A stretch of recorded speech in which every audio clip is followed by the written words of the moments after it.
Well, Dan, when you and I were on this set together on Friday, we were feeling pretty good about things Red Sox related. They just won the season opener at Texas. Problem is, since then, they've lost 4 consecutive games. And while they did just sign Garrett Crochet to an extension, the offense isn't looking great. And right now, Rafael Devers is in an all-time funk.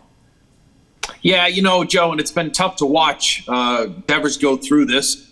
I think you have to kind of put it in perspective if you're the Red Sox, and you heard this post-game after the loss in the opener to the Orioles, is that, it's 5 games out of 162. But then you see the stat corresponding with it that 21 times in the team history they've started out a season, with this same type of record, and, 21 times they did not make the playoffs. So, again, there's a lot of, only 2 teams, from the American League made the playoffs for so many years, everything else. But you just hate to see that start for this Red Sox team with so much promise coming out of camp. And the guy that's, there's everything you want right now about that bad start is Rafael Devers. And unfortunately, he's one of the faces of baseball right now just because of historically how bad a start it's been. 15 strikeouts in his first 19 at-bats. His at-bats at least appear to be getting a little bit better with a couple of walks mixed in, but it's still very alarming. And, you look at MLB Network, Mark DeRosa broke down his swing and his batting stance and everything else, just saying that he's not getting his foot down. And for any fans out there, the basics of when you watch a hitter in the batter's box, you got to watch that front foot. And if the front foot gets down, everything else follows. And if you're not able to get that foot down, you're behind. And he's been behind pretty much on everything. So they're just throwing him fastballs right now. And it's tough to watch. You feel bad for him, but at times you sit there and say, well, he should have been ready out of the chute, maybe pouting a little bit after what happened with the whole Alex Bregman coming in to play third base. But there's no question that you look at it, and this Red Sox team is better with Alex Bregman at third and Rafael Devers as your DH. Let's take a look at the overall numbers, Dan, and you just hit on some of them. He's 0 for 19 with 15 strikeouts. And the 15 strikeouts, the most in MLB history through the first 5 games of a season for a player. He also has 35 swing and misses, which is the most in Major League Baseball. So it's been a tough go. He's been completely out of whack. And Dan, you can dive now deeper into the numbers with Baseball Savant. And Baseball Savant had a couple of interesting statistics that I did want to bring up to you as well. Average bat speed from 2023, it's almost about 3 miles an hour less from what he did 2 years ago. And what's even more interesting, Dan, and we can see this just watching the games, his stance angle. So when he's looking at the plate before he gets going and takes that stride toward the mound, he's at 73 degrees open. And 2 years ago, he was at 53 degrees open. And to me, what that just tells me is just how out of whack he is right now.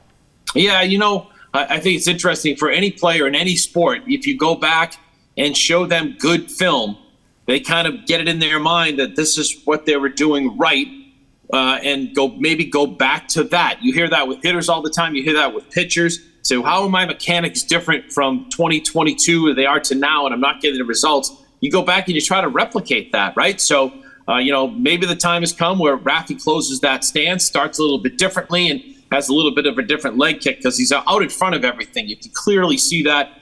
And now they could start throwing off-speed stuff to him, too, because he's swinging off your front foot like a lot of us did while growing up trying to be a baseball player. So it's pretty simple, and I think a lot of it is mental now. So he just has to get through that and kind of – you just need one bloop, one thing to fall, and then hopefully the rest falls into place and takes over naturally because he's a natural hitter. You know that, Joe. We know that. Watching him, he basically just has great the great ability to keep his hands back, to keep his body back, and then pounce on certain pitches and really hit them. So he's been one of the best in baseball for the last 5 years or so when it comes to the numbers. And eventually he'll get back to that. But unfortunately, it's killing them right now because every time he comes up, it seems like it's a critical situation, and he's going to the bench because he's struck out. Before we get to the rest of the hitters, Dan, because it's not just Rafael Devers that's struggling right now, does this remind you of anything in your time covering the Red Sox?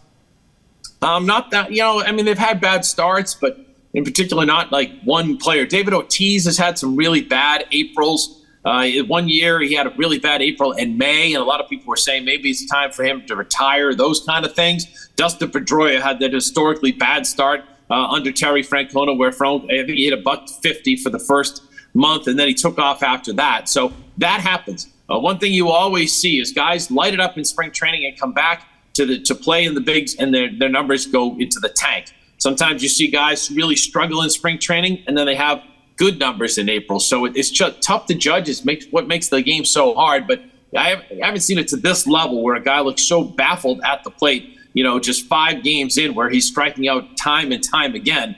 It's very concerning. And then you just hope that, mentally he gets into a good frame of mind. He says he's trying. He says he is. But becoming the full-time DH, that's the other factor here. And then that's something we all talked about all spring. Would he adapt to being a full-time DH? Well, you add 1 and 2, and it's a bad 3 that we're seeing a combination of everything so far. And hopefully it changes. Sox have the off day, and then hopefully can get right to finish out this series against the Baltimore Orioles. But as I just alluded to before, this whole team right now is struggling, especially with runners in scoring position right now, Dan. Tristan Casas is off to a slow start. Trevor Story's off to a slow start. That guy, Alex Bregman, hasn't quite produced, especially in runners in scoring position situations. And they're hitting just 164 as a team in 55 at-bats with over 20 strikeouts. What have you made of just this offensive start for this group? Are you encouraged by the amount of opportunities that they've had so far, or discouraged by just the lack of cashing in on those opportunities? Well, yeah, I think we know this offense is going to be good, right? We just didn't know at some point it's going to be good.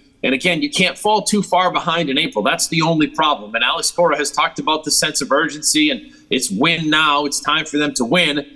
Maybe they're just putting too much pressure on themselves in these situations because they are getting runners on base. I think 5 regulars on the team are batting, a $134 or less. So it's like really bad when it comes to how much they failed. But again, you look at the team that they played, Texas. A lot of people are picking them to get back to the World Series after winning it a couple of years ago. And then the Orioles, the American League East, we know the Orioles are going to be a very good team. But now it's time where, you just need a win, right? You just need to get going back in that direction. Then you get home and you start hitting at Fenway Park, and you hope things take off after that. So, teams go into collective slumps all the time. Unfortunately, they get magnified when you're starting out a season as opposed to when it's the month of August and you go through one of these skids where you lose 4 or 5 and everyone's like, yeah, that's part of baseball, and you just kind of turn the ship. So they need a W, whether it's 2-1 or 7-6. They need to get a W, at least one in Baltimore before they head to Fenway for Friday's home opener. And let's end on something positive, Dan, because you're Mr. Positivity. Wilyer Abreu, off to an awesome start. But I want to hit on the kid